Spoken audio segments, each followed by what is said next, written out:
এই সুরমা চা বাগান যেখানে শেষ, এখান থেকেই চুনারুঘাট উপজেলা শুরু।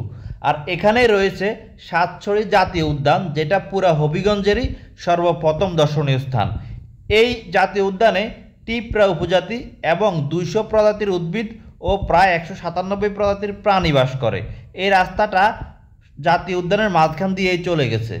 যা হোক, সাতছড়ি জাতীয় উদ্যান পার হলেও দুই পাশে প্রচুর চা বাগানের দেখা মিলবে।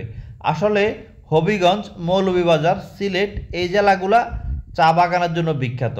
আর রাস্তাগুলোতে জারুল এবং অন্যান্য ফুল ফুটে আছে। যা হোক, সাতছড়ি জাতীয় উদ্যান থেকে আমরা এখন আসলাম গ্রিনল্যান্ড পার্ক। এই পার্কের ভিতরের দিকটা এমন, আসলে তেমন একটা দেখার কিছুই নেই। তাই আবার আমরা এখান থেকে ব্যাক করব। গ্রিনল্যান্ড পার্ক দেখে আসার পথে প্রচুর রাবার বাগানের দেখা মিলবে।